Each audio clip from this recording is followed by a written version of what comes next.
नवरात्रि में कलश की स्थापना की जाती है। हर घर में कलश स्थापित किए जाते हैं। कलश, मिट्टी का कलश अर्थ एलिमेंट को रिप्रेजेंट करता है और जल तत्व को।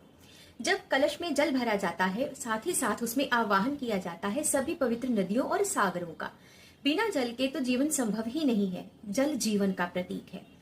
उस जल के अंदर में हम सुपारी डालते हैं। सुपारी पूर्णता की प्रतीक है कि हमारा ये जो नवरात्र का पूजन है वो निर्विघ्न पूर्ण हो।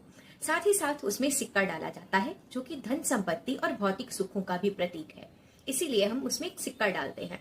साथ ही उसमें कुछ लौंग या फिर इलायची भी डाली जाती है। लौंग और इलायची बुद्धि का प्रतीक है कि हमारे जीवन में नॉलेज और विजडम आए।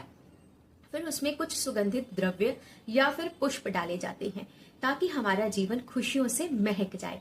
और डाले जाते हैं अक्षत। अक्षत अखंडता का प्रतीक है कि हमारा यह जो पूजन है वो अखंड रूप से निर्विघ्न पूर्ण हो और हमें माँ भगवती का आशीर्वाद पूर्ण रूप से मिले।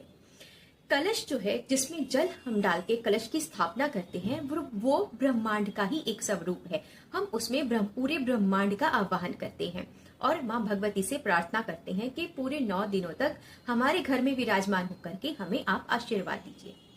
उस घट के साथ ही, उस कलश के साथ ही हम जवारे यानी कि जौ को बोते हैं। जौ की खिचड़ी को बोते हैं जो कि 9 दिनों तक बढ़ते रहते हैं। ये जो जौ है वो प्रकृति का ही एक रूप है, यानी वो प्रकृति है। कुल मिलाकर के हम नवरात्र में इस माँ भगवती को शक्ति के रूप में यानी ब्रह्मांड और प्रकृति के रूप में पूजते हैं।